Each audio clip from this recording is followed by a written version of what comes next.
매일 밤 11시 저는 그 남자의 폭언을 듣기 위해 차에 시동을 걸었어요. 목소리가 떨릴 때마다 핸들을 더 세게 잡았던 그 밤들. 저는 그때 몰랐어요. 제가 견디고 있는 그 사람이 곧 무릎 꿇고 제게 애원하게 될 거라는 걸요. 잠시만요. 이 이야기는 끝까지 들으셔야 해요. 어쩌면 여러분도 누군가를 다시 보게 될 거예요. 구독해 두시면 이런 반전의 이야기를 계속 만나실 수 있어요. 11시 22분. 휴대폰이 울렸어요. 화면에 뜨는 이름 강민혁 전무님. 저는 한숨을 길게 내쉬고 통화 버튼을 눌렀죠. 여보세요. 대리운전 박진우입니다. 야, 빨리 와. 청담동 아레나 클럽. 10분 안에. 끊김과 동시에 들려오는 욕설. 전화기 너머로도 술 냄새가 느껴지는 것 같았어요. 저는 내비게이션을 켜고 청담동으로 향했어요. 3년째 매일 밤 같은 시간, 같은 장소, 같은 사람. 아레나 클럽 앞에 도착했을 때 그는 이미 밖에 나와 있었어요. 명품 슈트는 구겨져 있고 넥타이는 비뚤어져 있었죠. 30대 초반의 얼굴이지만 눈빛은 이상하게 텅 비어 있었어요. 뭐야, 왜 이제 와? 시간을 확인했어요. 9분 30초. 10분도 안 걸렸는데 그는 벌써 화가 나 있었죠. 죄송합니다. 빨리 왔습니다. 말대꾸야? 아저씨가 누구 상대로 말대꾸를 해? 저는 고개를 숙였어요. 48세. 그에게는 아저씨였고 저 스스로에게도 그저 대리기사였으니까요. 차 시트에 몸을 던진 그는 가죽 시트를 발로 차며 말했어요. 집 가. 빨리. 네, 평창동 자택이시죠? 맞아. 아저씨 기억력은 좋네. 매일 태우니까 외웠겠지. 근데 아저씨, 나이 먹으면 이런 일도 못하지 않아? 지금이라도 다른 거 배워놔. 저는 대답하지 않았어요. 룸미러로 그의 얼굴을 봤죠. 눈을 감고 있었지만 이마에는 땀이 송글송글 맺혀 있었어요. 술 때문만은 아닌 것 같았죠. 강남대로를 지나는 동안 그의 휴대폰이 계속 울렸어요. 한 번, 두 번, 10번. 그는 한 번도 받지 않았어요. 화면을 보더니 그냥 전원을 꺼버렸죠. 아저씨. 네. 아저씨는 꿈 같은 거 있었어? 갑자기 조용해진 목소리. 뭔가 다른 느낌이었어요. 있었습니다. 뭔데? 저는 잠시 망설였어요. 대답해야 하나? 이 사람에게 엔지니어였습니다. 반도체? 반도체? 웃기네. 그럼 왜 대리기사를 해? 쫓겨났어? 아니면 실력이 없었어? 룸미러 속 그의 얼굴에 비웃음이 번졌어요. 저는 아무 말도 하지 않았어요. 15년간 대한반도체에서 차세대 공정 기술을 개발했다고, 제 이름으로 등록된 특허가 3건이라고, 5년 전 회사의 부당한 압력으로 모든 걸 잃었다고, 그런 말을 할 수 없었어요.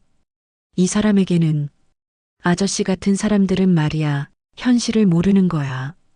세상은 원래 정해져 있어.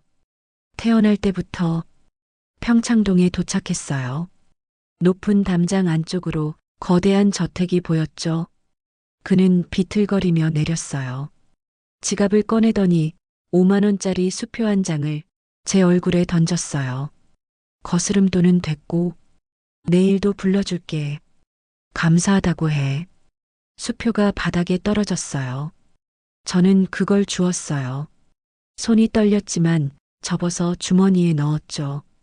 집으로 가는 길 신호 대기 중에 휴대폰을 켰어요.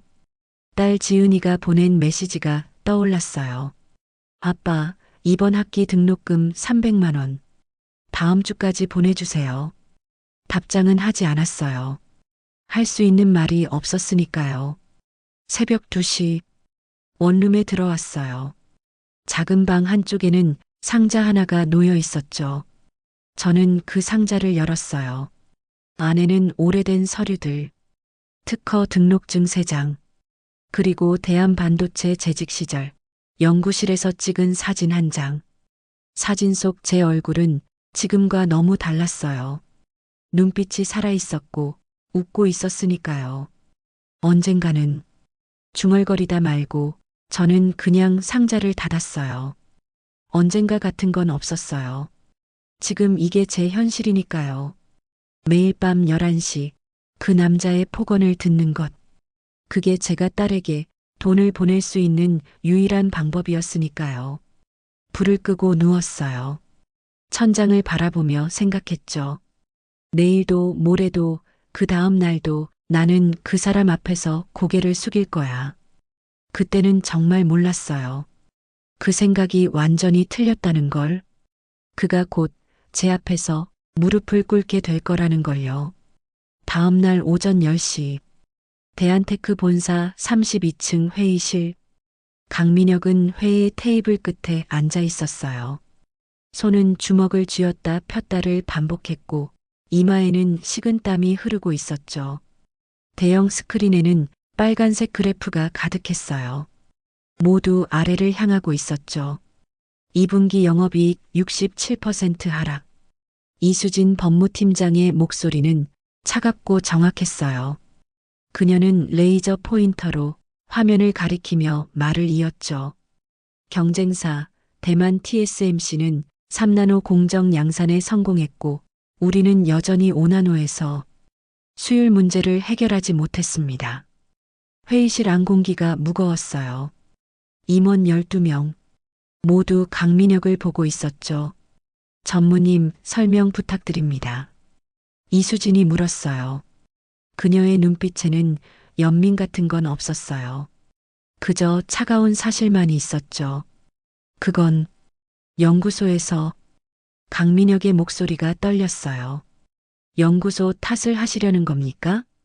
전무님이 직접 챙기시겠다고 하셨고 지난 6개월간 예산 200억을 집행하셨습니다. 침묵이 흘렀습니다. 강민혁은 입술을 깨물었어요.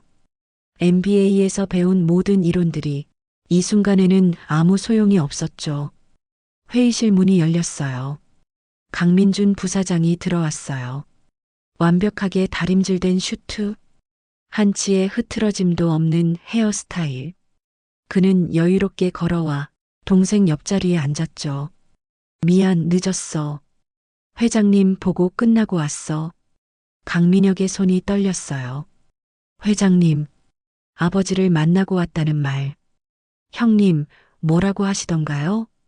응? 아, 별 말씀 없으셨어. 그냥 숫자를 보고 계시더라. 민혁이 너 담당한 사업부 숫자 말이야. 회의실이 더 조용해졌어요. 강민주는 서류를 펼쳤어요. 그리고 차분하게 말했죠. 이사회가 다음 주 금요일에 열려. 안건은 반도체 사업부 구조조정. 민혁아, 너 알지? 아버지가 무능한 경영은 용납 안 하신다는 거. 가족이라고 봐주는 분이 아니잖아. 우리 둘 다 알잖아. 강민혁은 아무 말도 할 수 없었어요.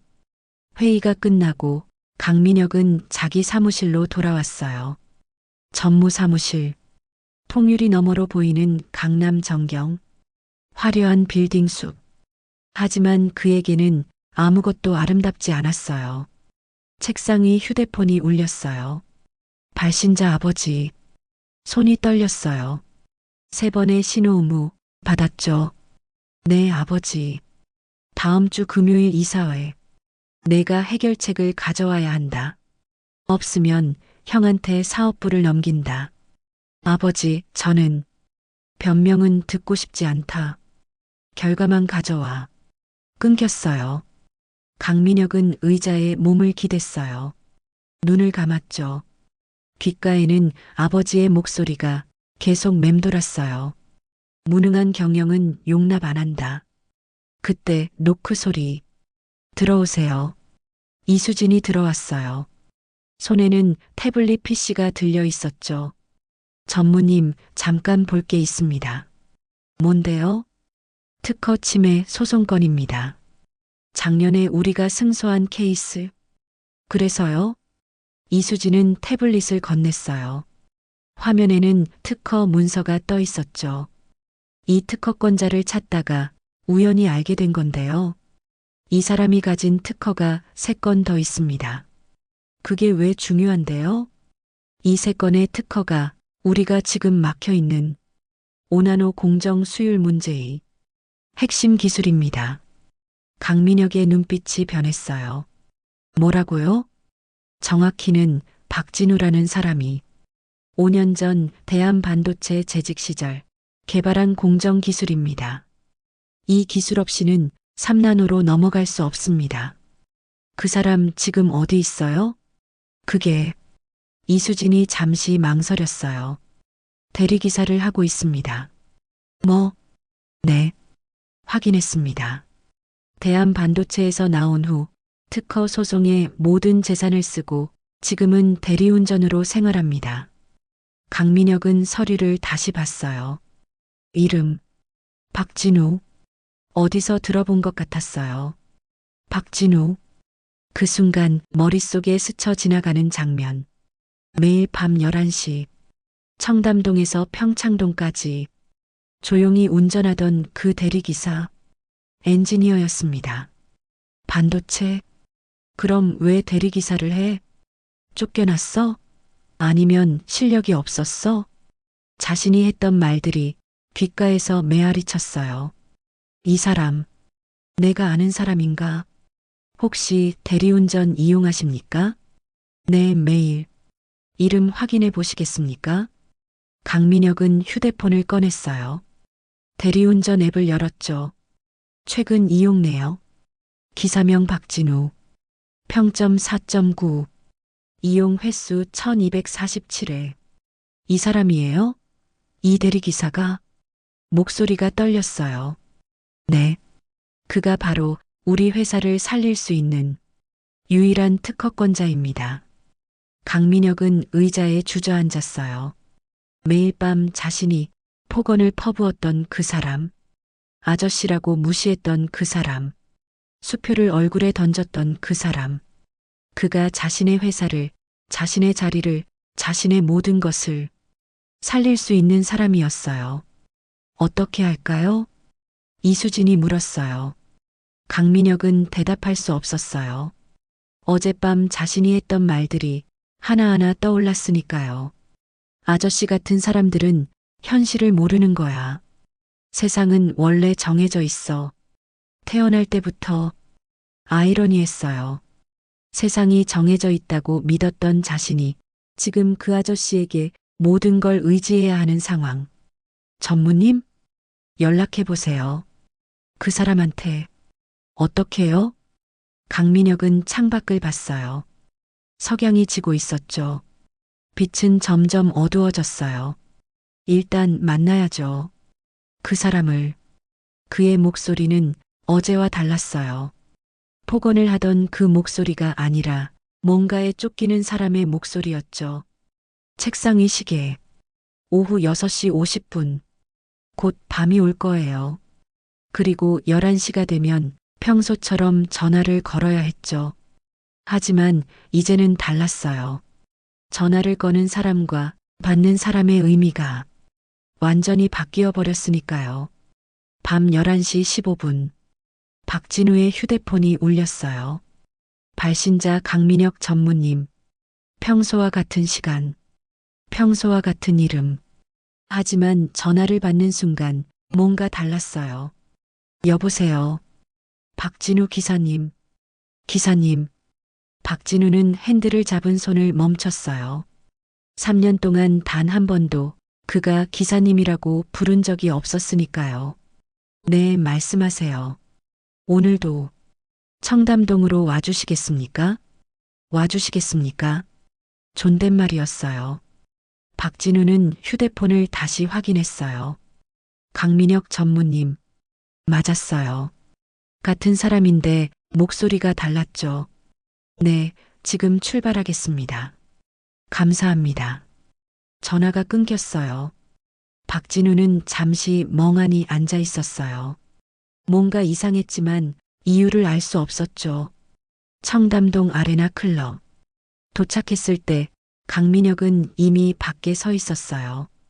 하지만 평소와 달랐어요. 술에 취하지 않았고 정장도 단정했으며 눈빛이 흔들리고 있었어요. 기사님, 늦으셨네요. 죄송합니다. 12분 걸렸습니다. 아니, 괜찮습니다. 강민혁은 뒷좌석에 탔어요. 평소처럼 문을 발로 차지 않았고 시트를 함부로 대하지도 않았죠. 조용히 앉아 창밖만 바라봤어요. 평창동 자택으로 갈까요? 네. 차가 출발했어요. 룸미러로 강민혁을 봤을 때 박진우는 이상함을 느꼈어요. 그는 계속 자신을 보고 있었으니까요. 시선이 마주쳤어요. 강민혁이 먼저 눈을 내렸죠. 기사님. 네. 혹시 대리운전 말고 다른 일 생각해 보신 적 없으세요? 박진우는 대답하지 않았어요. 어제 자신이 했던 말. 아저씨는 꿈 같은 거 있었어? 그때는 비웃으면서 물었던 사람이 지금은 진지하게 묻고 있었어요. 왜 그런 걸 물으시나요? 그냥 궁금해서요. 거짓말이었어요. 목소리가 떨리고 있었으니까요. 신호대기, 빨간불. 강민혁이 다시 입을 열었어요. 기사님, 실례지만 예전에 무슨 일 하셨어요? 말씀드린 적 있습니다. 엔지니어였습니다. 어느 회사요? 대한반도체요. 강민혁의 손이 무릎 위에서 떨렸어요. 그럼 왜 그만두셨어요? 박진우는 룸미러 속 그의 눈을 봤어요. 무엇을 원하는지 알 수 없었지만 분명한 건 하나 있었죠. 이 사람이 뭔가를 간절히 원하고 있다는 것. 개인적인 사정입니다. 혹시 아직도 기술은? 전무님. 박진우가 끊었어요. 죄송하지만 저는 그냥 대리기사입니다. 과거는 중요하지 않습니다. 강민혁은 입을 다물었어요. 평창동에 도착했어요. 차가 멈췄죠. 강민혁은 내리지 않았어요. 한참을 앉아 있다가 조심스럽게 물었어요. 기사님, 혹시? 그때였어요. 박진우의 휴대폰이 울렸어요. 모르는 번호. 잠시만요. 네. 박진우는 전화를 받았어요. 여보세요? 박진우님 맞으십니까? 네, 그런데요. 저는 글로벌테크 인사팀 이민준입니다. 박진우님의 특허 이력을 보고 연락드렸습니다. 강민혁의 얼굴이 굳었어요. 특허요? 네, 차세대 반도체 공정 관련 특허 3건. 저희 회사에서 매우 관심이 있습니다. 한번 만나뵐 수 있을까요? 아, 그건 급하게 답변 안 주셔도 됩니다. 다만 다음 주 월요일까지는 회신 부탁드립니다. 조건은 충분히 만족하실 겁니다. 전화가 끊겼어요. 박진우는 멍하니 휴대폰을 보고 있었어요. 글로벌테크, 국내 2위 반도체 회사, 대한테크의 최대 경쟁사. 지금 누구였어요? 강민혁의 목소리가 떨렸어요. 글로벌테크요. 특허건으로. 특허? 무슨 특허요? 박진우는 룸미러로 그를 봤어요. 강민혁의 얼굴이 창백해져 있었죠. 제가 가진 특허가 몇 개 있습니다. 예전에 연구하던 것들이요. 그게 무슨 특허인데요? 차세대 공정 기술입니다. 5나노에서 3나노로 넘어가는. 강민혁은 숨을 크게 들이쉬었어요. 기사님. 네. 그 제안 받지 마세요. 네. 제가 더 좋은 조건을 드리겠습니다. 박진우는 차를 완전히 세웠어요. 시동을 끄고 뒤를 돌아봤죠. 무슨 말씀이신지 모르겠는데요. 강민혁은 눈을 감았어요. 주먹을 쥐었다 폈다를 반복했죠. 그리고 천천히 입을 열었어요. 저는 대한테크 전무 강민혁입니다. 그리고 기사님이 가진 그 특허가 지금 우리 회사에 필요합니다. 솔직히 말씀드리겠습니다. 우리 회사가 지금 위기입니다. 오나노 공정에서 막혀 있고 경쟁사에게 밀리고 있습니다. 그리고 기사님의 기술이 그걸 돌파할 수 있는 유일한 방법입니다. 박진우는 아무 말도 하지 않았어요. 강민혁이 계속했죠. 조건은 기사님이 원하시는 대로 드리겠습니다. 금액도 직책도 모든 것을. 전무님, 네. 왜 이제야 그걸 아신 겁니까? 질문에 강민혁은 대답할 수 없었어요. 3년 동안 매일 밤 저를 태우셨잖아요. 그동안 한 번도 제가 누군지 궁금하지 않으셨습니까? 그건, 아니, 궁금하지 않으셨겠죠. 저는 그냥 아저씨였고 대리기사였으니까요. 박진우는 시동을 다시 걸었어요. 내리세요. 기사님, 잠깐만. 내리세요. 요금은 앱으로 결제하시면 됩니다. 제 말 좀. 전무님. 박진우가 룸미러로 그를 봤어요. 눈빛이 달랐어요. 더 이상 고개를 숙이지 않았죠. 저는 5년 전 대한반도체에서 쫓겨났습니다. 제가 개발한 기술을 회사가 가로채려 했고 저는 거부했습니다. 그래서 모든 걸 잃었죠. 그리고 3년 동안 전무님 같은 사람들에게 무시당하며 살았습니다. 매일 밤 폭언을 들으며 그래도 돈을 벌어야 했으니까요. 죄송합니다. 사과는 필요 없습니다. 박진우는 차 문을 열어줬어요. 내리세요. 그리고 다시는 전화하지 마세요. 강민혁은 비틀거리며 내렸어요. 차 문이 닫혔고 검은색 소나타는 어둠 속으로 사라졌어요. 저택 앞에 홀로 선 강민혁. 휴대폰을 꺼냈어요. 떨리는 손으로 이수진에게 전화를 걸었죠. 팀장님. 네, 전무님. 박진우가 거절했어요. 예상했습니다. 어떡하죠? 글로벌테크가 먼저 움직였습니다. 다음 주 월요일까지 시간이 있습니다. 그 전에 설득해야 합니다. 어떻게요? 저한테 화났어요. 3년 동안 제가 한 것들 때문에. 이수진은 잠시 침묵했어요. 전무님, 진심으로 사과하셨습니까? 네, 했어요. 그게 아닙니다. 진짜 사과는 무릎을 꿇는 겁니다. 뭐라고요? 박진우 씨는 3년 동안 전무님 앞에서 고개를 숙였습니다. 이제 전무님이 그 앞에서 무릎을 꿇을 차례입니다. 전화가 끊겼어요. 강민혁은 고개를 들어 밤하늘을 봤어요. 별이 보이지 않았어요. 도시의 불빛이 너무 밝아서 어둠조차 제대로 보이지 않았죠. 그는 그제야 깨달았어요. 자신이 평생 밝은 곳에만 서 있었고 어둠 속에서 살아가는 사람들을 단 한 번도 보려 하지 않았다는 걸. 그리고 이제 그 어둠 속 사람 앞에 자신이 무릎을 꿇어야 한다는 걸.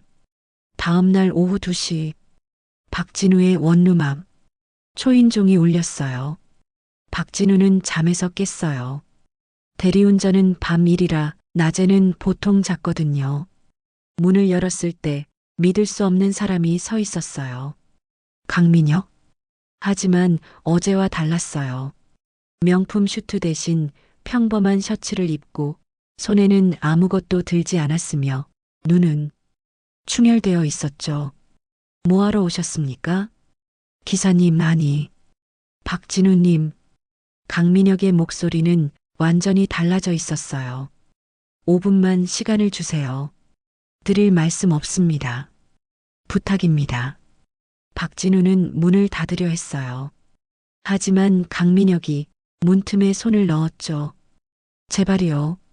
그 목소리에 뭔가 다른 것이 섞여 있었어요. 간절함, 절박함. 박진우는 문을 열었어요. 들어오세요. 좁은 원룸. 10평도 안 되는 공간. 작은 침대 하나, 책상 하나. 그게 전부였어요. 강민혁은 방 안을 둘러봤어요. 자신의 드레스룸만 한 크기. 아니, 어쩌면 드레스룸보다 작았죠. 앉으세요. 박진우가 의자를 내주었어요. 강민혁은 앉지 않았어요. 그냥 서서 박진우를 봤죠. 박진우님, 네, 제가 잘못했습니다. 알고 있습니다. 3년 동안 당신을 사람 취급하지 않았습니다. 폭언을 했고, 모욕을 주었고, 존중하지 않았습니다. 그것도 알고 있습니다.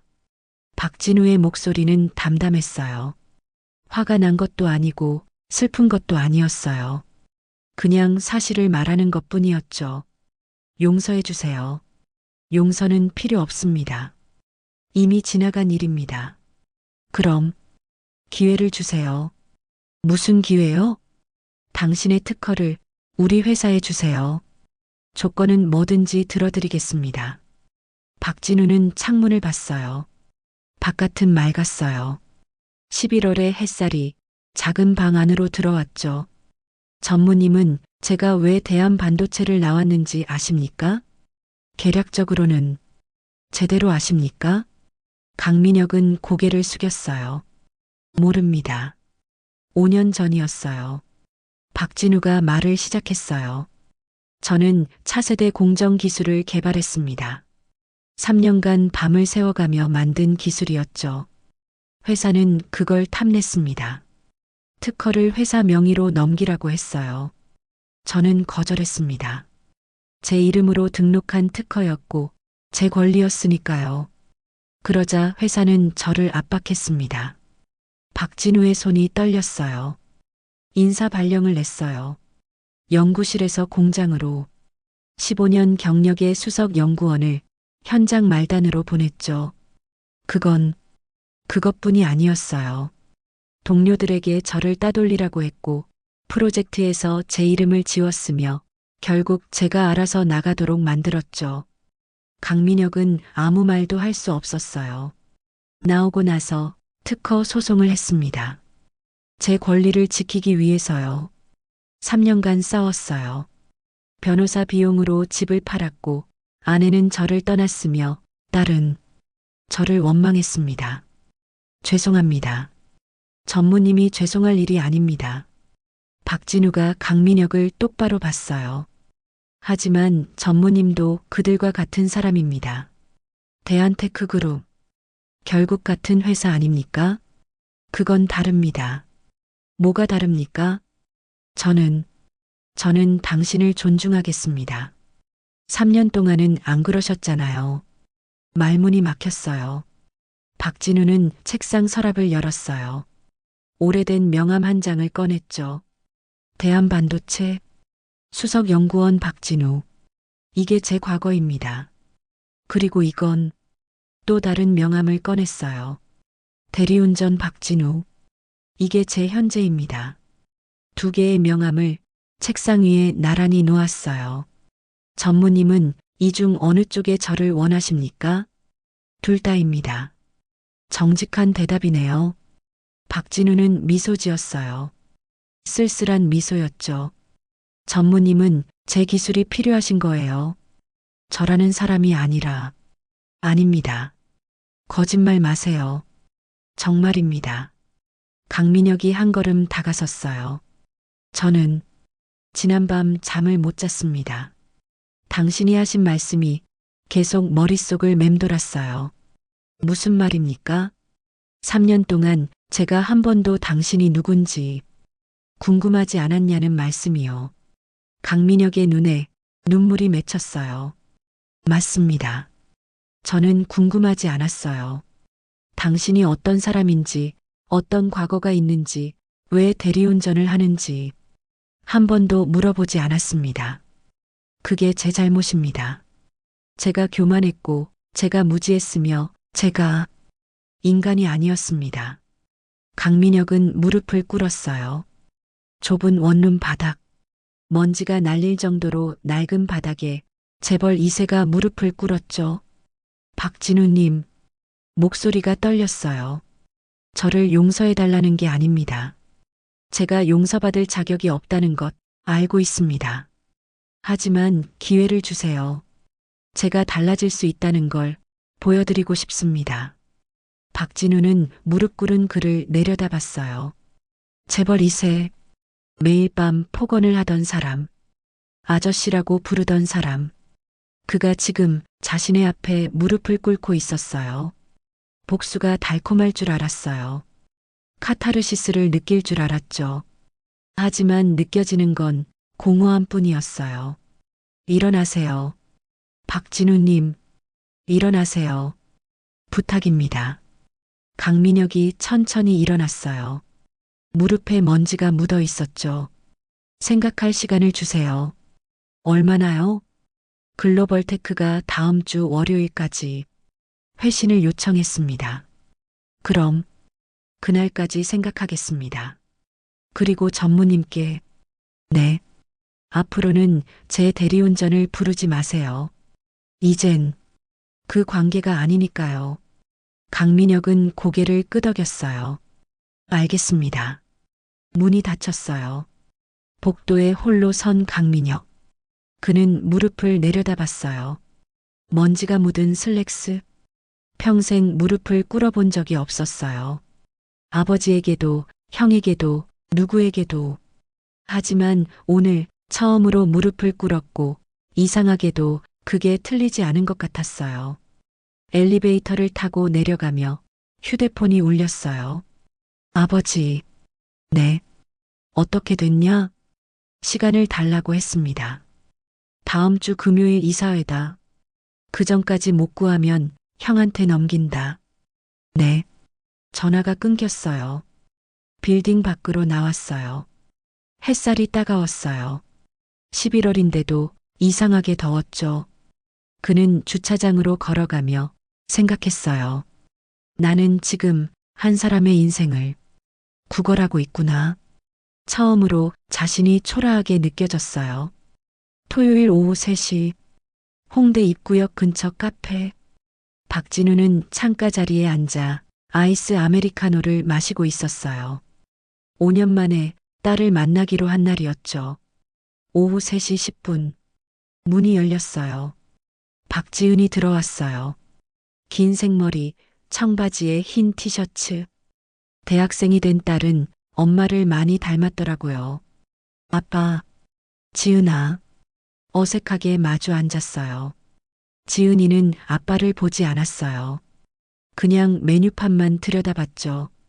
뭐 마실래? 카페라떼요. 박진우가 주문하러 갔어요. 돌아왔을 때 지은이는 휴대폰만 보고 있었어요. 요즘 학교는 어때? 그냥요. 전공은? 경영학이요. 아, 그래. 대화가 끊겼어요. 카페라떼가 나왔어요. 지은이는 한 모금 마시고 그제야 아빠를 봤죠. 아빠, 등록금. 응. 다음 주까지래요. 알아. 보낼게. 300만 원이요. 응. 지은이는 다시 휴대폰을 봤어요. 박진우는 딸의 얼굴을 봤어요. 예전에는 자기를 보면 웃었던 아이였는데. 지은아. 네. 아빠 변명은 됐어요. 차갑게 끊었어요. 저 엄마한테 다 들었어요. 아빠가 회사랑 싸우다가 집까지 날렸다는 거, 고집 부리다가 우리 가족 다 망쳤다는 거. 지은아, 그게 아니라. 그럼 뭔데요? 지은이의 목소리가 높아졌어요. 아빠는 자존심이 중요했죠. 회사랑 싸우는 게 중요했고, 특허가 중요했고, 그래서 우리는 어떻게 됐어요? 엄마는 아직도 파트타임 2개씩 뛰고 있어요. 내 등록금 벌려고. 그런데 아빠는 뭐해요? 대리운전? 박진우는 아무 말도 할 수 없었어요. 친구들이 물어봐요. 아빠 뭐 하시냐고. 나 뭐라고 대답해야 돼요? 미안하다. 미안하다고 다 해요? 5년 동안 한 번도 안 보이더니 갑자기 만나자고 하면 나는 달려와야 돼요? 지은이의 눈에 눈물이 고였어요. 나도 아빠 보고 싶었어요.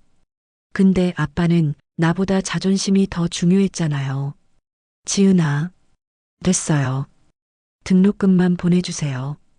그것만 있으면 돼요. 지은이가 일어났어요. 잠깐만. 박진우가 손을 뻗었어요. 하지만 지은이는 그 손을 뿌리쳤죠. 아빠, 이제 내 인생에서 빠져주세요. 엄마가 하는 말이 이해가 가요. 아빠는 가족보다 자기 자존심이 더 중요한 사람이래요. 문이 닫혔어요. 박진우는 혼자 남았어요. 카페라떼가 그대로 남아 있었죠. 딸이 한 모금만 마시고 간 커피. 박진우는 그 잔을 봤어요. 손이 떨렸어요. 5년 전 그날이 떠올랐죠. 회사 인사팀에서 발령 통보를 받던 날. 아내가 이혼 서류를 내밀던 날. 딸이 울면서 아빠는 왜 그렇게 고집불통이야? 라고 소리치던 날. 모두 그가 특허를 포기하지 않았기 때문이었어요. 내가 틀렸던 걸까? 처음으로 그런 생각이 들었어요. 카페를 나왔어요. 걷다가 한강 다리 위에 섰죠. 난간에 기대서 강물을 봤어요. 차가운 11월 바람이 얼굴을 스쳤어요. 주머니에서 휴대폰을 꺼냈어요. 통화 목록. 강민혁 전무님 어젯밤. 글로벌테크 이민준 그저께 밤. 딸 지은 오늘 오전. 세 개의 이름. 강민혁은 3년 동안 자신을 무시한 사람이었어요. 하지만 무릎까지 꿇었죠. 글로벌테크는 좋은 조건을 제시했어요. 하지만 결국 회사였고 5년 전처럼 자신을 이용할 수도 있었죠. 그리고 딸은 자신을 버리라고 했어요. 나는 뭘 위해 살았지? 바람이 더 세게 불었어요. 그때 휴대폰이 울렸어요.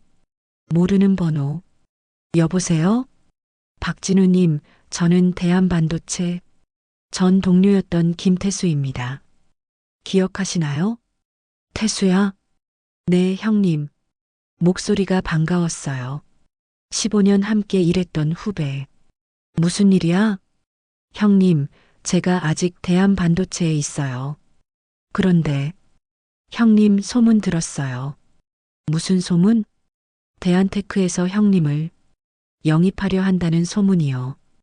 형님, 제발 그러지 마세요. 왜? 대한테크나 대한반도체나 결국 같은 놈들이에요. 형님 또 이용당할 거예요. 나도 알아. 그럼 왜 고민하세요? 글로벌테크 가세요. 거기가 100번 낫습니다.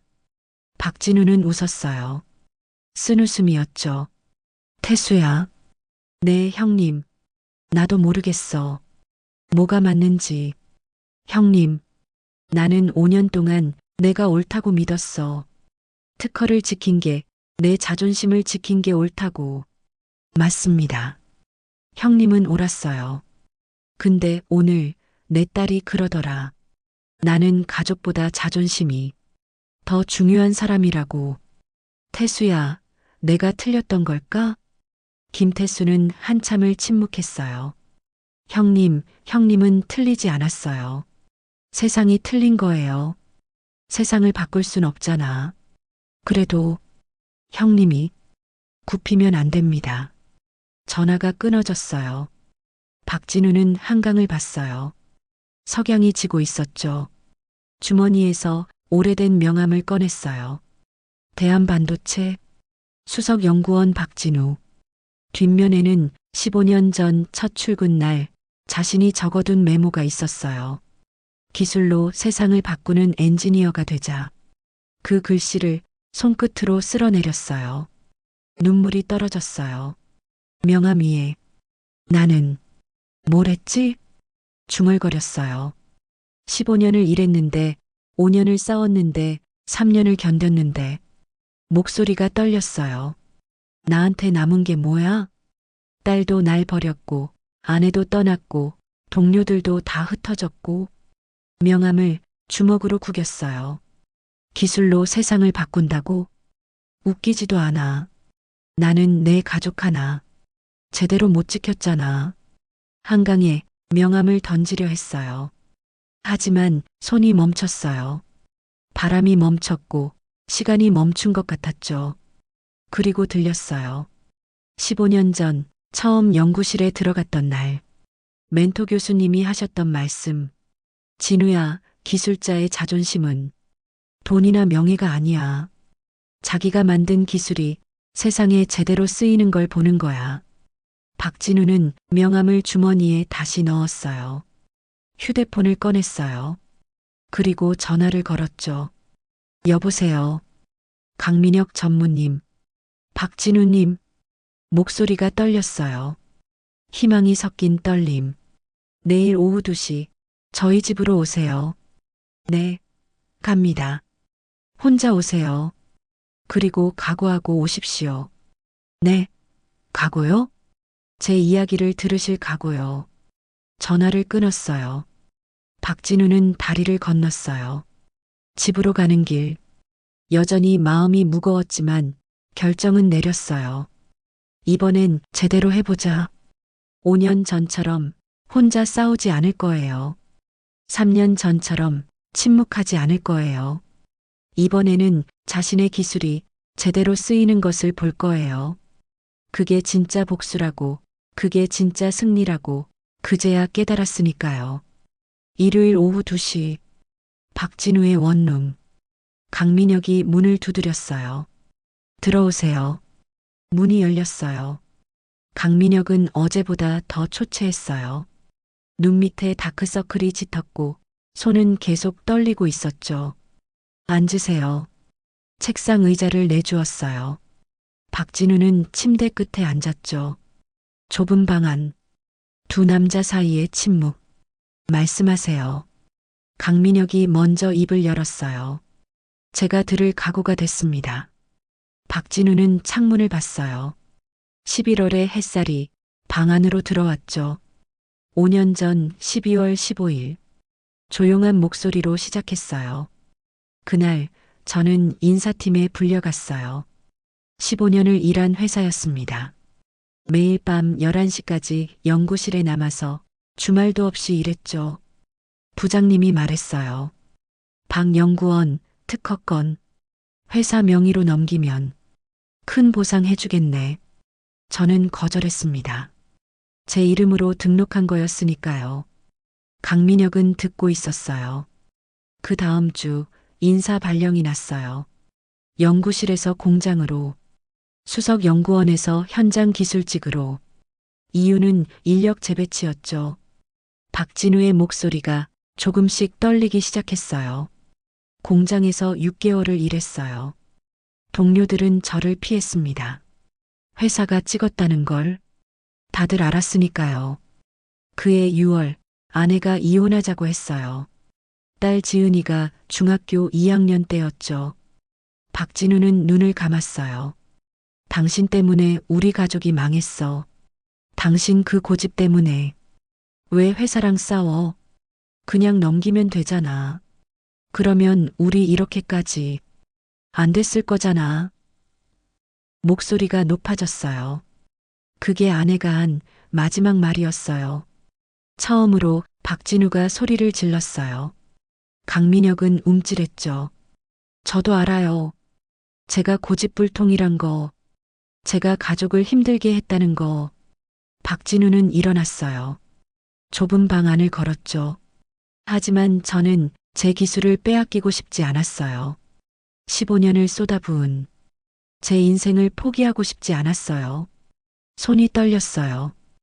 회사는 제게서 모든 걸 빼앗아 갔어요. 직책도, 동료도, 명예도, 그리고 마지막에는 가족까지. 목이 메었어요. 그런데 특허마저 빼앗기면 제게 남는 게 뭐가 있어요? 저는 그냥 빈 껍데기가 되는 거잖아요. 박진우는 벽에 기댔어요. 천천히 주저앉았죠. 3년 동안 대리운전을 했어요. 매일 밤 취한 사람들을 태웠죠. 욕도 들었고 폭언도 들었어요. 그 중에서 가장 심했던 사람이 고개를 들어 강민혁을 봤어요. 전무님이었습니다. 강민혁은 입술을 깨물었어요. 매일 밤 11시 전무님은 저를 아저씨라고 불렀어요. 왜 대리기사를 해? 쫓겨났어? 실력이 없었어? 아저씨 같은 사람들은 현실을 몰라. 세상은 태어날 때부터 정해져 있어. 박진우의 눈에서 눈물이 흘렀어요. 그 말들이요, 칼처럼 제 가슴을 찔렀어요. 매일 밤 칼에 찔리는 기분으로 핸들을 잡았습니다. 죄송합니다. 죄송하다고요? 박진우가 소리쳤어요. 전무님은 그냥 말이었을 거예요. 그냥 취해서 내뱉은 말. 근데 저한테는 그게 제 인생 전부를 부정하는 말이었어요. 일어나서 강민혁 앞으로 걸어갔어요. 전무님은 제가 누군지도 모르고 왜 이 일을 하는지도 모르고 무슨 아픔을 안고 사는지도 모르고 그냥 무시했잖아요. 강민혁은 고개를 숙였어요. 맞습니다. 제가 틀렸습니다. 그걸 아는 게 뭐가 중요해요? 박진우의 목소리가 갈라졌어요. 이미 지나간 일인데, 이미 상처받은 건데, 지금 와서 미안하다고 하면 그 3년이 돌아와요? 제 딸이 어제 그랬어요. 아빠는 가족보다 자존심이 더 중요한 사람이라고. 5년 만에 만난 딸이 저한테 한 첫마디가 그거예요. 박진우는 주저앉았어요. 바닥에. 저는 뭘 위해 싸웠죠? 특허를 지켰는데 가족은 잃었어요. 자존심을 지켰는데 딸은 날 버렸어요. 눈물이 바닥에 떨어졌어요. 그래서 전무님한테 묻고 싶어요. 고개를 들어 강민혁을 봤죠. 제 기술이 필요하다고 하셨죠? 좋은 조건을 주겠다고 하셨죠? 근데 그게 뭔데요? 돈이요? 직책이요? 그게 제 딸을 돌려줘요? 제 잃어버린 5년을 돌려줘요? 강민혁은 아무 말도 할 수 없었어요. 전무님도 저처럼 한번 모든 걸 잃어보세요. 그래야 알 거예요. 사람한테 정말 중요한 게 뭔지. 기술이나 돈이나 명예가 아니라 곁에 있는 사람이라는 걸. 긴 침묵이 흘렀어요. 강민혁이 천천히 입을 열었어요. 저도 잃어봤습니다. 뭐라고요? 저도 잃어본 적 있어요. 강민혁의 목소리가 떨렸어요. 제 꿈을요. 박진우는 그를 봤어요. 저는 음악을 하고 싶었어요. 어렸을 때부터 피아노를 쳤죠. 대학도 음대에 가고 싶었어요. 하지만 아버지가 허락하지 않았어요. 재벌 2세가 음악을 해? 회사 경영이나 배워. 그래서 경영학과에 갔고 MBA를 했고 지금 전무가 됐습니다. 강민혁의 눈에도 눈물이 고였어요. 근데 저는 경영을 못해요. 숫자만 보면 머리가 아프고 사람 관리는 더 못하고 형처럼 냉정하지도 못하고 목소리가 갈라졌어요. 저는 그냥 아버지한테 인정받고 싶었어요. 민혁이도 할 수 있구나. 그 한마디를 듣고 싶었던 거예요. 전무님, 근데 못 들었어요. 평생 한 번도. 아버지는 항상 형만 보셨어요. 저는 항상 2등이었고, 항상 부족했고, 항상 무시당했습니다. 강민혁이 박진우를 봤어요. 그래서 박진우님한테 그렇게 했나 봐요. 제가 무시당한 만큼 남을 무시했던 거예요. 제가 인정받지 못한 만큼 남을 인정하지 않았던 거죠. 두 남자가 서로를 봤어요. 상처받은 남자, 상처 준 남자. 하지만 둘 다 누군가에게 상처받은 사람들이었어요.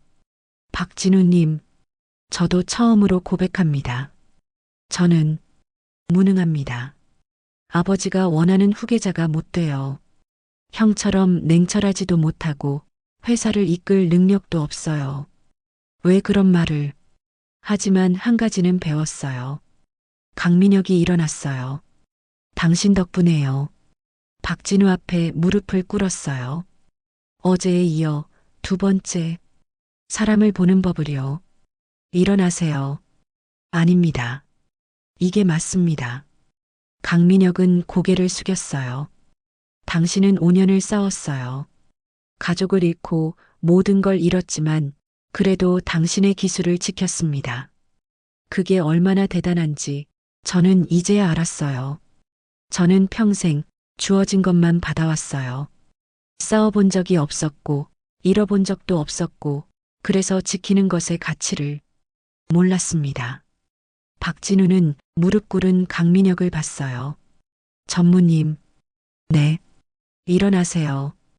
이제 그만 일어나세요. 강민혁이 일어났어요. 두 남자는 서로를 마주 봤어요. 함께 하시겠습니까? 강민혁이 물었어요. 조건이 있습니다. 뭐든지 들어드리겠습니다. 제 기술을 제대로 쓰게 해주세요. 돈벌이 수단이 아니라 진짜 기술로요. 약속합니다. 그리고 한 가지 더. 네. 박진우는 창밖을 봤어요. 제 딸한테 자랑스러운 아빠가 되고 싶어요. 그럴 수 있게 도와주세요. 강민혁은 고개를 끄덕였어요. 제가 최선을 다하겠습니다. 두 사람은 악수했어요. 하지만 둘 다 알고 있었죠. 진짜 싸움은 이제부터라는 걸. 그때 강민혁의 휴대폰이 울렸어요. 화면에 뜬 이름. 형님. 강민혁의 얼굴이 굳었어요. 받으세요. 박진우가 말했어요. 강민혁은 전화를 받았어요. 네, 형. 민혁아, 지금 어디야? 차가운 목소리. 밖에 있습니다.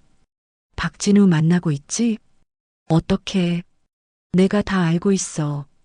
그 대리기사 특허 건도, 내가 무릎 꿇은 것도. 강민혁의 손이 떨렸어요. 형, 내일 아침 8시. 아버지 사무실로 와. 내 최후 통첩이 떨어질 거야. 전화가 끊겼어요. 강민혁은 주저앉았어요. 끝났어요. 뭐가요? 형이. 다 알고 있어요. 아버지한테 말할 거예요. 그럼 저는. 박진우는 강민혁의 어깨에 손을 올렸어요. 전무님. 네. 이제 우리는 함께입니다. 혼자 싸우는 거 아니에요. 강민혁이 고개를 들었어요. 박진우의 눈빛이 변해 있었어요.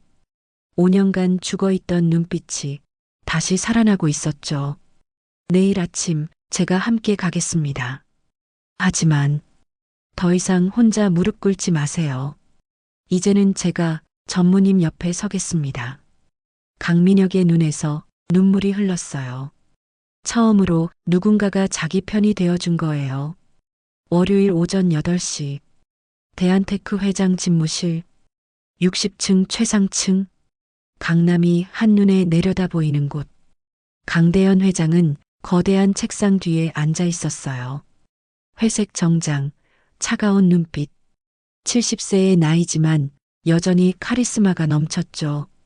오른쪽에는 강민준 부사장. 완벽한 자세로 서 있었어요. 왼쪽에는 빈자리. 8시 5분. 문이 열렸어요.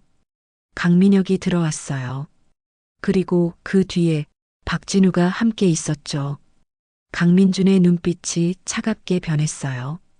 늦었구나. 회장의 목소리. 죄송합니다, 아버지. 이쪽은 박진우님입니다. 제가 모셔온 분입니다. 박진우는 고개를 숙여 인사했어요. 처음 뵙겠습니다. 강대현은 박진우를 봤어요. 한참을 아무 말 없이 앉아라. 둘 다. 강민혁과 박진우가 앉았어요. 강대현은 서류 하나를 꺼냈어요. 탁 소리를 내며 책상에 놓았죠. 민혁아. 네, 아버지. 이게 뭔지 아느냐? 서류 표지. 반도체 사업부 2분기 실적 보고서. 빨간 글씨로 경영 실패 정밀조사라고 적혀 있었어요. 알고 있습니다. 2분기 영업이익 67% 하락. 경쟁사 대비 기술력 2년 뒤처짐. 이사회 신뢰도 최저점. 회장의 목소리는 감정이 없었어요. 그냥 사실만 읽고 있었죠. 네. 변명은 없습니다. 강민준이 입을 열었어요. 아버지, 제가 말씀드리겠습니다. 해봐라. 민혁이는 경영자로서 자격이 없습니다. 숫자를 읽지 못하고 사람을 관리하지 못하며 위기 대응 능력이 전무합니다. 차갑게, 정확하게. 그래서 제안합니다. 반도체 사업부를 제게 넘기시고 민혁이는 다른 부서로. 민준아. 회장이 끊었어요. 넌 민혁이가 무릎을 꿇었다는 거 알고 있지? 네. 어떻게 알았지? 제 사람이 보고했습니다. 내 동생을 감시했다는 말이냐? 경쟁자를 파악하는 건 경영의 기본입니다. 강대현은 웃었어요.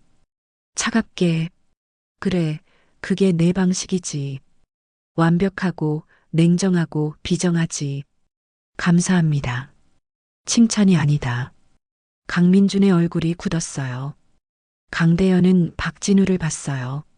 박진우 씨. 네, 회장님.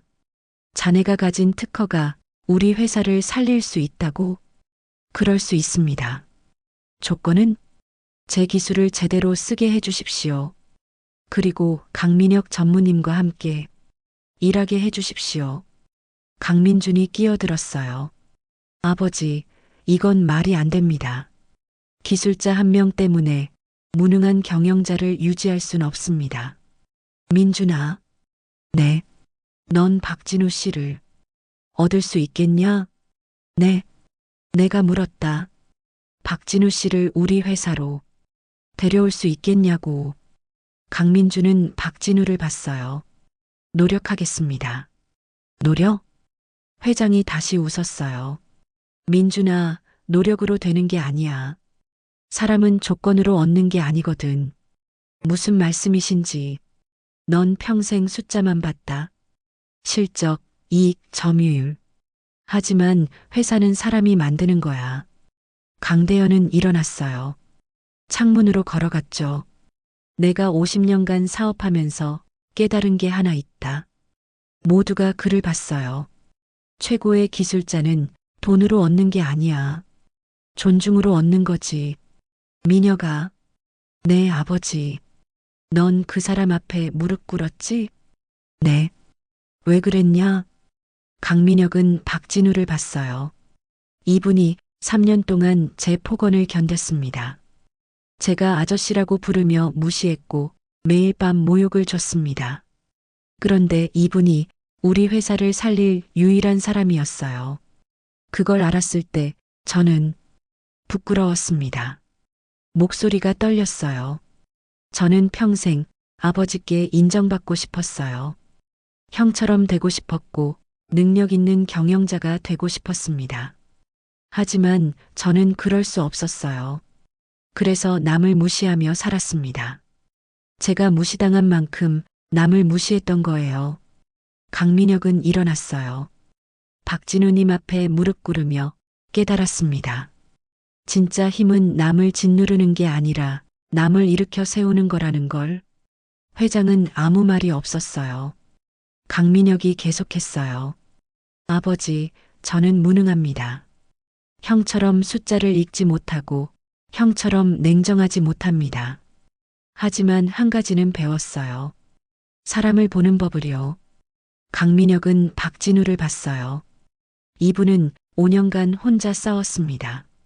회사와 세상과 자기 자신과 모든 걸 잃었지만 자기 기술만은 지켰습니다. 그런 사람을 형은 절대 얻을 수 없을 겁니다. 왜냐하면 형은 사람을 숫자로만 보니까요. 강민준의 얼굴이 굳었어요. 민혁아, 넌 형? 강민혁이 형을 봤어요. 형은 완벽해요. 저보다 뛰어나고, 저보다 냉정하고, 저보다 능력 있죠. 하지만 형에게는 함께할 사람이 없어요. 형 밑에서 일하고 싶어 하는 사람이 단 한 명도 없다는 거 형도 알고 있죠? 강민준은 대답할 수 없었어요. 사실이었으니까요. 강대현이 입을 열었어요. 민준아. 네, 아버지. 넌 훌륭한 경영자야. 숫자를 읽고 전략을 짜고 완벽하게 회사를 운영하지. 감사합니다. 하지만 회장의 목소리가 낮아졌어요. 넌 후계자가 될 수 없어. 네. 후계자는 단순히 회사를 운영하는 사람이 아니야. 회사를 이끌 사람이지. 저도 이끌 수 있습니다. 아니야. 단호하게 끊었어요. 사람들이 따르지 않는 리더는 리더가 아니야. 그냥 관리자일 뿐이지. 강민주는 주먹을 쥐었어요. 강대현은 강민혁을 봤어요. 민혁아, 내 아버지. 넌 무능하다. 네. 숫자도 약하고 경영 능력도 부족하고 형에 비하면 한참 모자라지. 강민혁은 고개를 숙였어요. 하지만 회장이 미소 지었어요. 처음으로 넌 사람을 얻을 줄 알아. 아버지, 박진우 씨 같은 사람을 얻을 수 있는 건 능력이 아니야. 진심이지. 회장은 책상으로 돌아왔어요. 서랍에서 서류 하나를 꺼냈죠. 이건 내가 3개월 전에 작성한 거야. 표지를 보여줬어요. 후계구도 최종한. 민준이가 부사장 될 때부터 난 이미 결정했었어. 누가 후계자가 될지. 난 너희 둘을 시험했다. 누가 사람을 얻는지, 누가 진짜 리더인지. 강대현은 강민혁을 봤어요. 민혁아, 넌 무릎 꿇었지. 재벌 2세가 대리기사 앞에 무릎을 꿇었어? 네. 그게 정답이었다. 네. 진짜 리더는 자존심보다 사람이 중요하다는 걸 아는 사람이야. 내가 원한 건 완벽한 경영자가 아니라 사람을 얻을 줄 아는 후계자였어. 회장은 서류를 강민혁에게 건넸어요. 반도체 사업부뿐 아니라 그룹 전체를 맡긴다. 3년 안에 증명해봐. 내가 진짜 리더라는 걸. 강민혁은 떨리는 손으로 서류를 받았어요. 아버지, 그리고 박진우 씨. 네, 회장님. 우리 회사 부사장으로 모시고 싶소. 기술 총괄로. 감사합니다. 조건은 박진우 씨가 원하는 대로 하시오. 단 한 가지. 말씀하십시오. 민혁이를 도와주시오. 저 애가 혼자서는 못합니다. 박진우는 강민혁을 봤어요. 그리고 미소 지었죠. 제가 옆에 있겠습니다. 강민주는 아무 말도 할 수 없었어요. 완벽하게 준비했던 모든 것이 무너졌으니까요. 회장은 창밖을 봤어요. 민준아. 네. 넌 CFO를 맡아라. 재무는 내가 최고니까. 아버지, 저는. 이건 명령이다. 강민주는 입을 다물었어요. 회의가 끝났어요. 모두가 나갔지만 강민혁은 남았어요. 아버지, 왜? 정말 제가 할 수 있을까요? 강대현은 아들을 봤어요. 처음으로 따뜻한 눈빛이었죠. 민혁아, 네. 넌 이미 했어. 박진우 씨를 얻었잖아. 그게 가장 어려운 일이었어. 앞으로도 그렇게 해. 사람을 먼저 보고 숫자는 나중에 봐. 그럼 된다. 강민혁의 눈에서 눈물이 흘렀어요. 평생 듣고 싶었던 말. 아버지, 이제 가봐. 박진우 씨가 기다리고 있어. 강민혁은 고개를 숙여 인사하고 나왔어요. 복도에서 박진우가 기다리고 있었어요. 축하합니다, 회장님. 아직 회장은 아닙니다. 곧 되실 거예요. 두 사람은 걸었어요. 나란히. 더 이상 한 사람이 앞서가지 않았어요. 그냥 함께 같은 속도로 엘리베이터를 타며 강민혁이 물었어요. 박진우님, 편하게 불러주세요. 그럼, 진우 씨, 네. 우리 할 수 있을까요? 박진우는 웃었어요. 당연하죠. 우리니까요. 우리. 그 단어가 강민혁에게는 처음이었어요. 평생 혼자였으니까요. 이제는 아니었어요. 6개월 후, 대한테크 신사옥 38층 기술연구소. 큰 유리창 너머로 엔지니어들이 일하고 있었어요. 최첨단 장비들 사이에서 박진우가 서 있었죠. 흰 가운을 입은 모습. 15년 전 대한반도체에서 일하던 그때처럼. 하지만 눈빛은 달랐어요. 더 깊어졌고 더 단단해졌죠. 진우 씨. 강민혁이 들어왔어요. 이제는 부회장. 하지만 여전히 편안한 셔츠를 입고 친근하게 웃었죠. 3나노 공정, 성공했습니다. 정말요? 네. 방금 최종 테스트 통과했어요. 수율 95%, TSMC를 넘어섰습니다. 박진우는 창밖을 봤어요. 서울 야경이 펼쳐져 있었죠. 길었네요. 그러게요. 6개월. 아니, 5년이요. 박진우가 웃었어요. 제가 대한반도체 나온 게 5년 전이니까요. 그때부터 시작된 싸움이 이제야 끝난 거죠. 강민혁은 옆에 섰어요. 진우 씨. 네. 감사합니다. 왜요? 저를 믿어줘서요. 박진우는 강민혁을 봤어요. 제가 믿은 게 아니라 부회장님이 달라진 거죠. 저 많이 변했나요? 네. 많이요. 6개월 전만 해도 강민혁은 불안해했어요. 매일 박진우에게 확인하고 결정을 내리지 못했죠. 하지만 지금은 달랐어요. 스스로 결정하고 사람들 앞에 섰으며 무엇보다 직원들의 이름을 외웠어요. 엔지니어 김태수 씨, 어제 저한테 그러더라고요. 뭐라고요? 부회장님은 진짜 경영자다라고요. 강민혁의 얼굴이 붉어졌어요. 아직 멀었어요. 아니에요. 정말이에요. 두 사람은 함께 웃었어요. 그때 강민혁의 휴대폰이 울렸어요. 형이네요. 화면에 뜬 이름. 형님. 6개월 전 그날 이후 강민중과는 거의 말을 하지 않았어요. 받으세요. 강민혁은 전화를 받았어요. 네, 형. 민혁아. 목소리가 달랐어요. 차갑지 않았죠. 네. 다음 주 아버지 생신인데 같이 선물 준비하자. 형이. 저랑요? 응. 동생이랑 같이 준비하면 아버지가 좋아하실 것 같아서. 강민혁은 눈이 뜨거워졌어요. 알겠습니다. 그리고 민혁아. 네. 잘하고 있어. 너. 전화가 끊겼어요. 강민혁은 한참을 휴대폰을 들고 서 있었어요. 형이. 저 인정해줬어요. 목소리가 떨렸어요. 축하합니다. 박진우가 어깨를 두드렸어요. 이제 진짜 가족이 된 거네요. 네. 감사합니다. 시계를 봤어요. 저녁 7시. 진우 씨, 오늘 약속 있으시죠? 네. 딸을 만나기로 했어요. 잘 되길 바랍니다. 고맙습니다. 홍대 입구역 근처 식당. 조용한 한식집. 박진우는 테이블에 앉아 메뉴판을 보고 있었어요. 6개월 전 카페에서 딸에게 거절당한 그날 이후 처음 만나는 자리였죠. 문이 열렸어요. 박지은이 들어왔어요.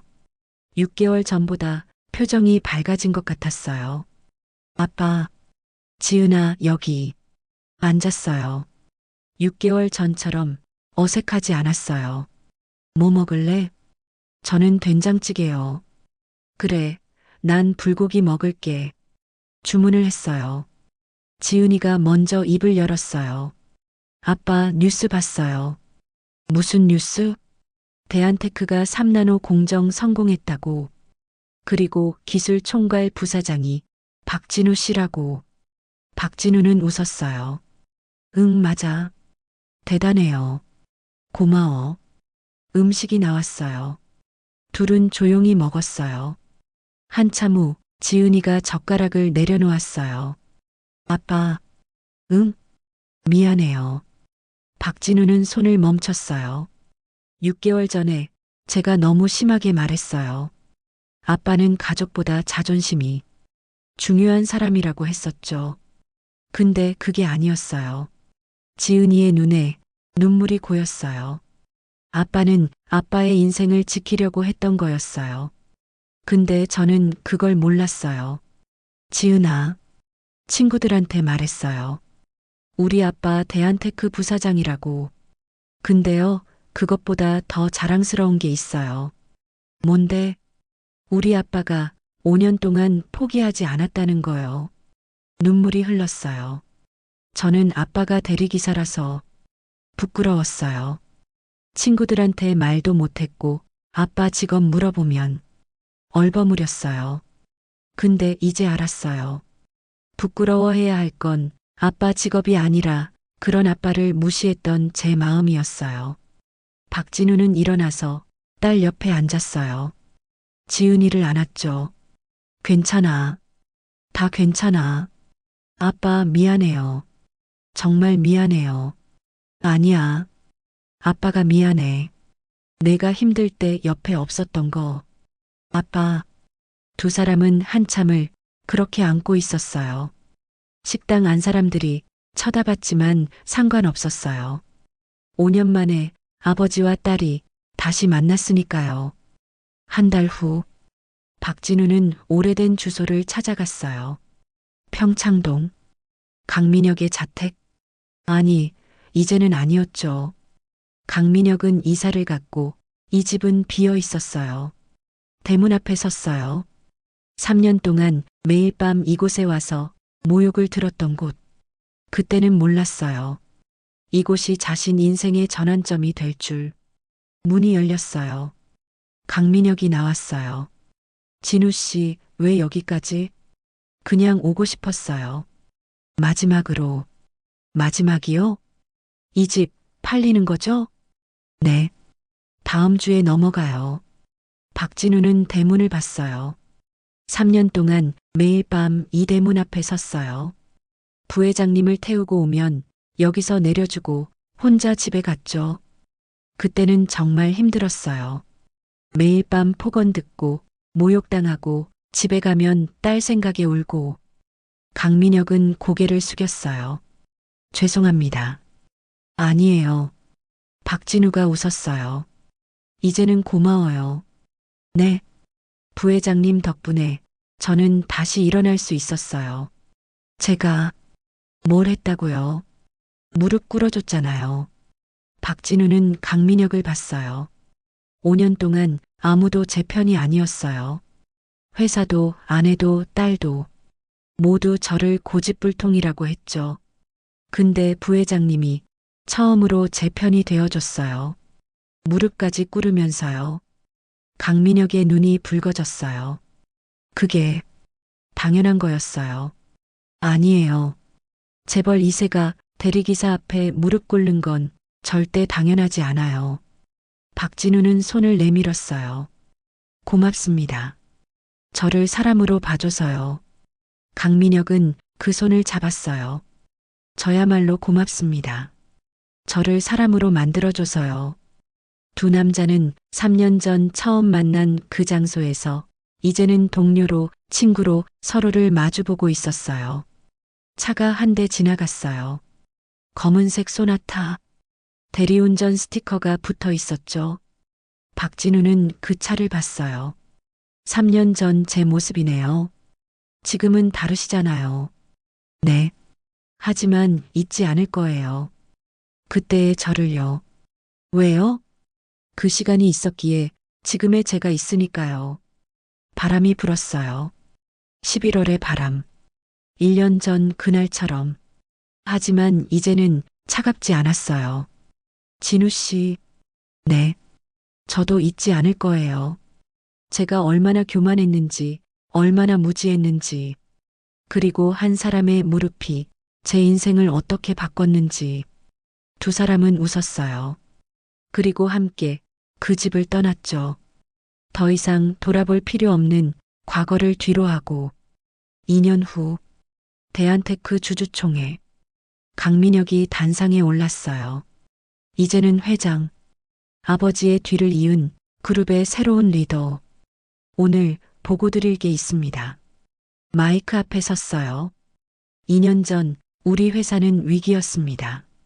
기술은 뒤처졌고 인재는 떠났으며 미래가 보이지 않았죠. 청중들이 집중했어요. 하지만 한 사람을 만났습니다.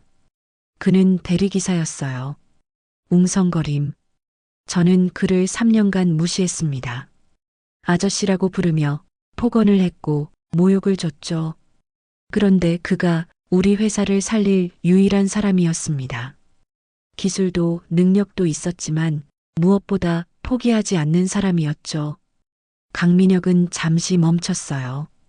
저는 그에게 무릎 꿇었습니다. 처음으로 평생 한 번도 꿇어본 적 없던 무릎을 그 앞에 꿇었어요. 청중석에서 박진우가 앉아 있었어요. 옆에는 딸 지은이, 그리고 전처도 함께였죠. 그분이 가르쳐 줬습니다. 진짜 리더는 높은 곳에 있는 사람이 아니라 낮은 곳으로 내려갈 수 있는 사람이라고. 박수가 터졌어요. 오늘 우리 회사는 업계 1위입니다. 매출도 기술도 인재도. 하지만 제가 가장 자랑스러운 건 강민혁은 박진우를 봤어요. 함께할 사람이 있다는 겁니다. 박진우가 일어났어요. 단상으로 걸어갔죠. 강민혁 옆에 섰어요. 두 사람, 재벌 2세와 전직 대리기사, 이제는 회장과 부회장. 하지만 그보다 더 중요한 건 동료이자 친구였다는 거예요. 총회가 끝나고 모두 떠났어요. 강민혁과 박진우만 텅 빈 홀에 남았죠. 진우 씨, 술 한잔 할까요? 좋죠. 제가 운전할게요. 네. 3년 동안 진우 씨가 절 태웠으니 이젠 제가 태울 차례죠. 둘은 웃었어요. 주차장으로 걸어가며 박진우가 물었어요. 회장님, 후회 안 하세요? 뭐요? 3년 전 그때 저한테 잘해줬으면 이렇게 고생 안 했잖아요. 강민혁은 걸음을 멈췄어요. 아니에요. 네. 그 시간이 없었으면 저는 변하지 못했을 거예요. 진짜 리더가 뭔지, 진짜 사람이 뭔지 평생 몰랐겠죠. 그러니까 후회 없어요. 오히려 감사하죠. 저도요. 진우 씨도요? 네. 그 3년이 없었으면 저도 여기 없었을 테니까요. 두 사람은 차에 탔어요. 시동을 걸며 강민혁이 물었어요. 어디로 갈까요? 그냥 달려요. 어디든 좋으니까. 차가 출발했어요. 서울 야경 속으로, 창밖으로 밤 도시가 흘러갔어요. 3년 전 박진우가 매일 밤 보던 풍경. 하지만 이제는 혼자가 아니었어요. 옆자리에 함께할 사람이 있었으니까요. 그리고 그게 가장 큰 선물이었어요. 무릎 꿇은 자가 왕이 되고 무시당한 자가 존중받게 되고 혼자였던 자들이 함께하게 된 그 기적 같은 이야기. 우리는 때때로 잊어요.